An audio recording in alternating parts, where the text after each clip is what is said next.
Hello, you guys. Welcome to the Ranting Shop with me, Melissa. And today we're going to be talking about Put a Ring on It, Season 3, Episode 7, Family Ties, Family Matters, Part 2.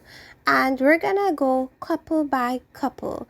And we're going to start with Shalena and Otis. Now, last episode, Shalena and Otis had come to a point where he no longer wanted to talk about the situation with him texting Milan behind Charlena's back. So he got up and left, and we thought that that was the end of it. Come to find out, he came right on back, squeezed out a few tears. I don't know if I even saw any tears coming from his eyes. And I thought she'd become mush when she saw him crying, but she didn't. She stood firm and she was like, well, that's what I need to see from you more. And you also need to learn to take accountability for your actions. And I love how stoic she was. She was like, I'm going to give you a tissue paper for your eyes, for your tears. But don't think that means everything has been resolved. So he admits to being wrong for his actions. It took him a while to come to that conclusion, and that's all she wanted from the beginning. Relationships require a certain level of transparency, and you broke her trust, and you went round and round and round before you came to that conclusion. So of course you can't expect her to miraculously forgive you and think everything is fine. Otis was allegedly crying. There was not one tear in Otis's eye. You know when people want to force tears, so they rub their eyes so that they can start shedding a few tears? That is exactly what he did. That was very manipulative. I feel like he felt like there was nothing more he could do but fake a cry. And that is precisely what he tried to do there. And that's what it boils down to. He doesn't want to throw away 3 years. And for all of these couples, it comes down to the time. They're loyal to the time they spent together. They're not loyal to themselves. Because if they were, a lot of the things that they put up with, they would have never put up with so long. I think Otis felt like Shalena would be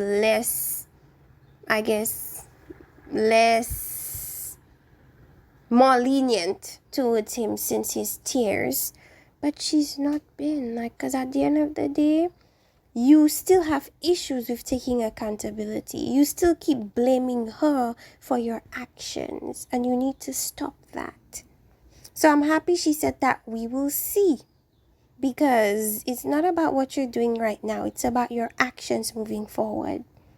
So Shalena and Otis talked about the moment of accountability, but even before that, they had the women's conversation with Shalena, Shorty, and Shay, and Shalena was basically like, we're at the bottom of it.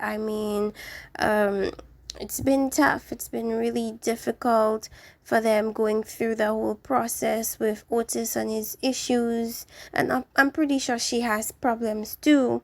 So Shalena essentially tells the ladies that Otis is a very petty person. So if he felt wronged, he's gonna find a way to get you back. And that's essentially what he did when he was contacting Milan.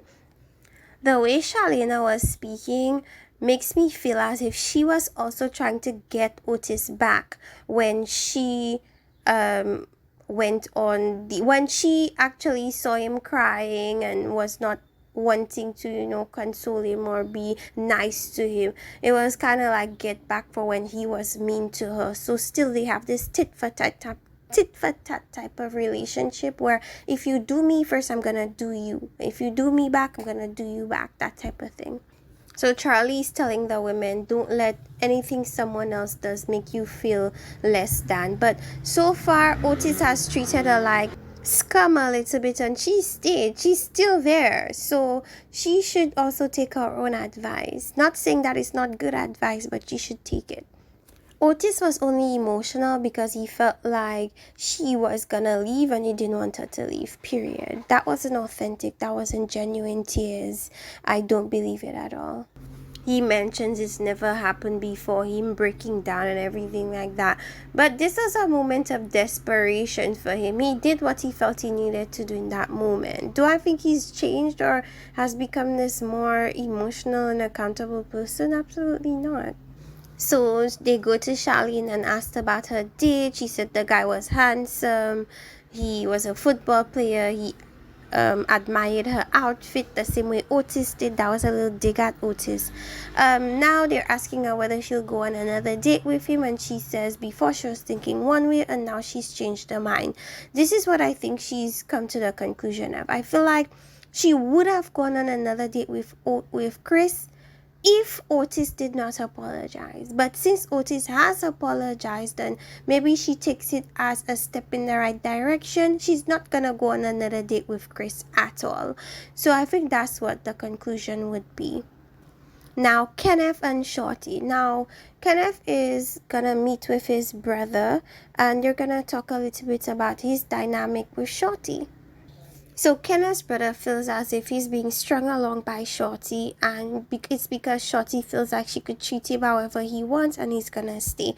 And I think he is doing this because I feel like in some sense he depends on Shorty a little bit, because typically when a man is being that much disrespected, he doesn't hesitate to dip out. He leaves with no hesitation.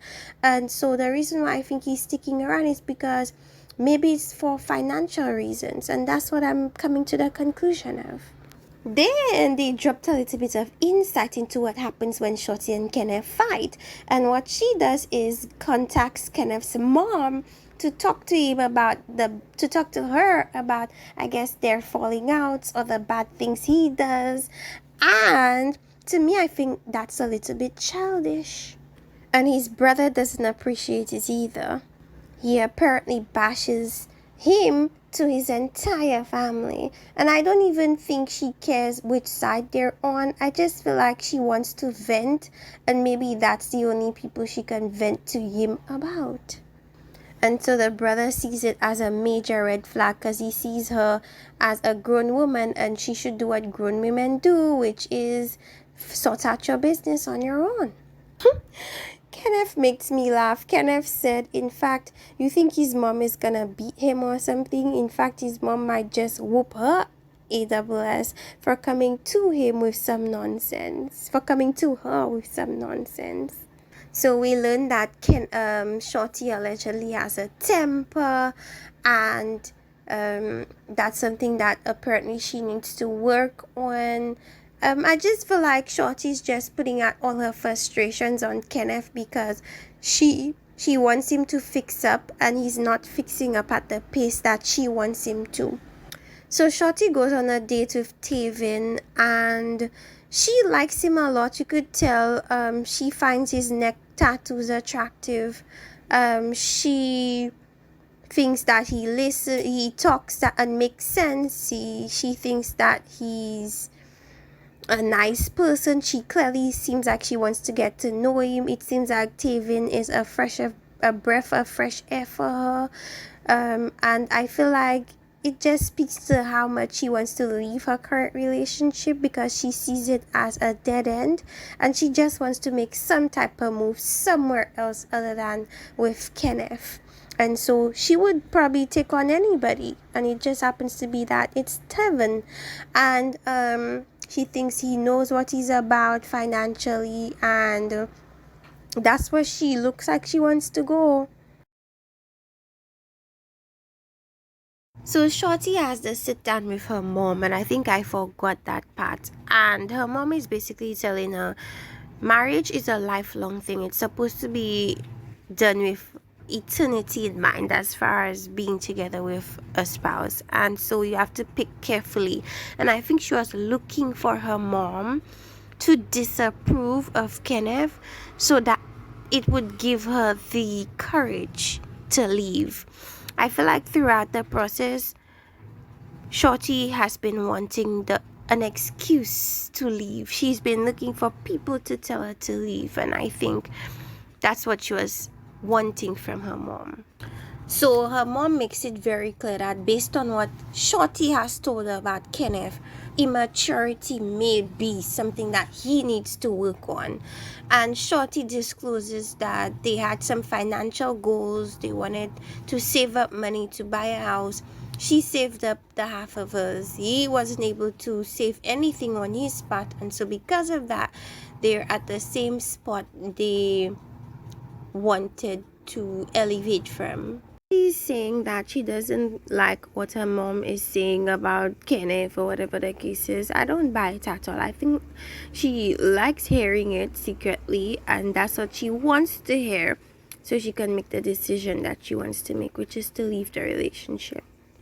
So the women, when they were conversing, Shorty mentioned the biggest factor in getting across the aisle is Kenneth understanding that they are not enemies.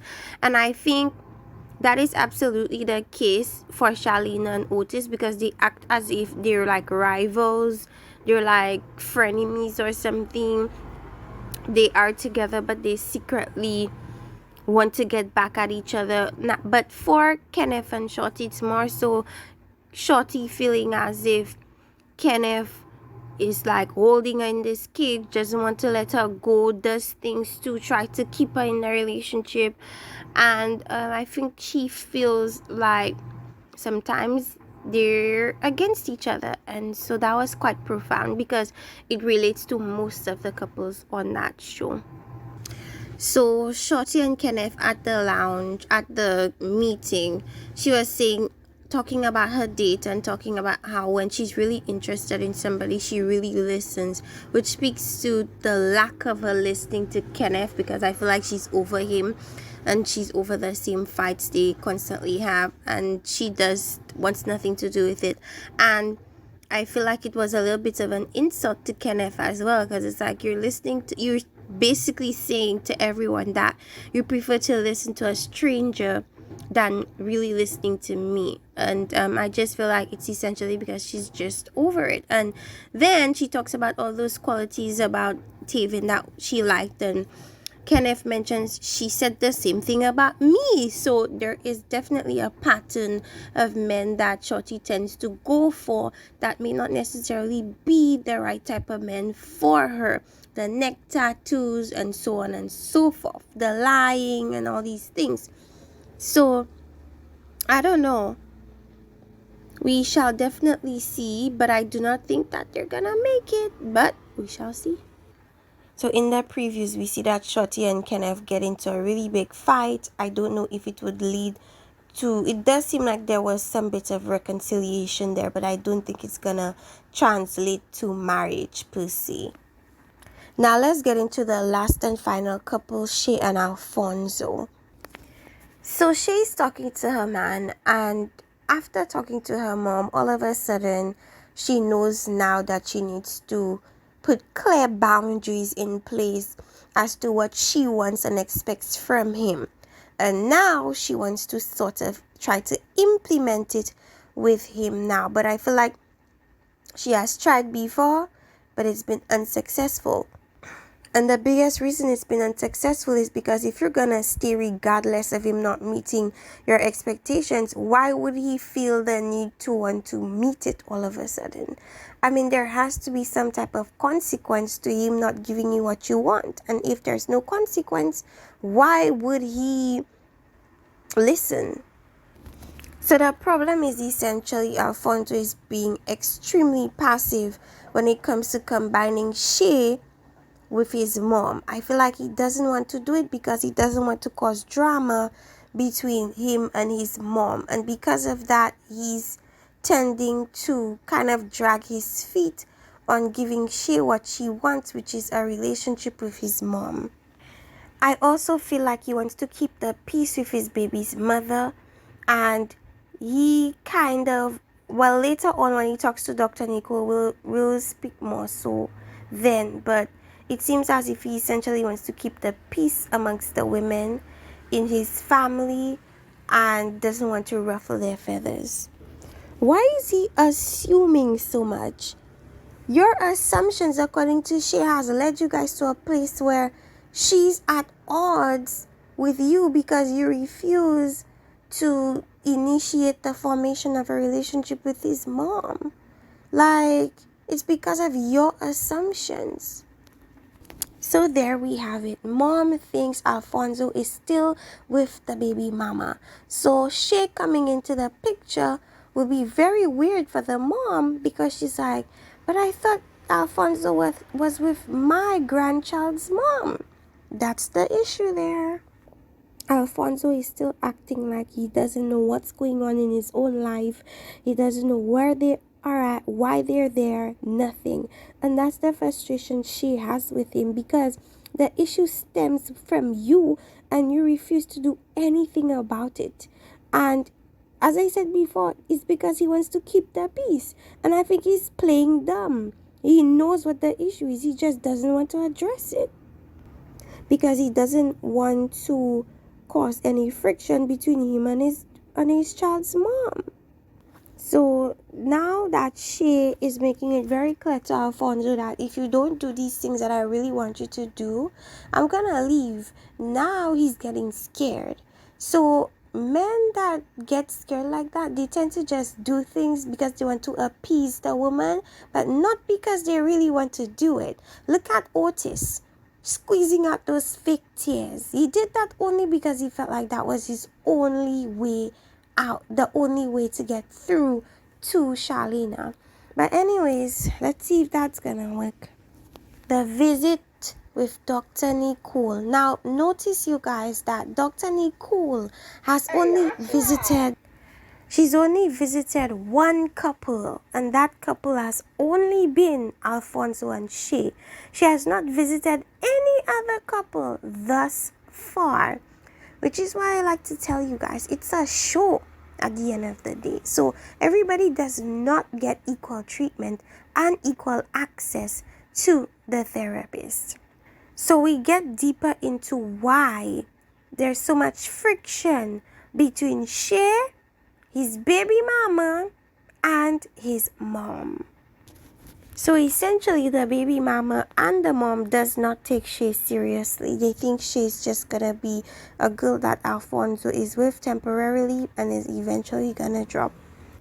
So Alfonso has not drawn clear boundaries with his mom and his baby mother, because as far as we're concerned right now, the baby mama doesn't know how serious Alfonso is with Shay.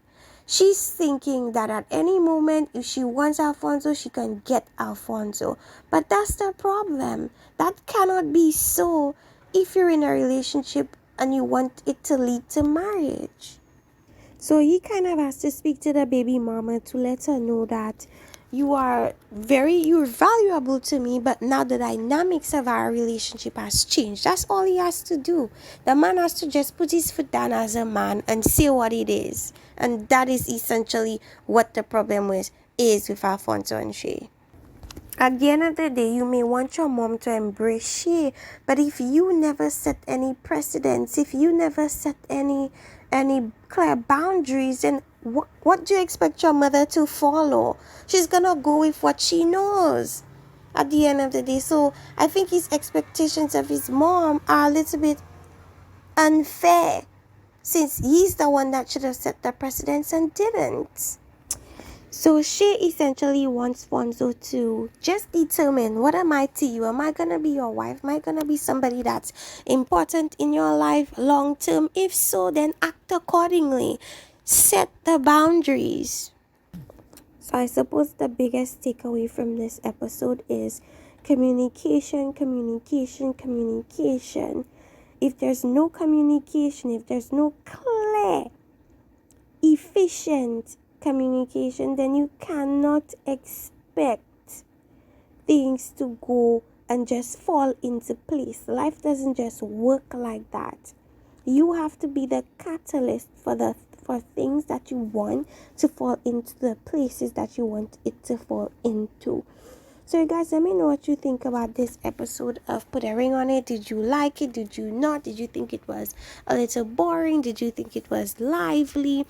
Let me know in the comment section. Like, subscribe, and see you guys next time. Bye.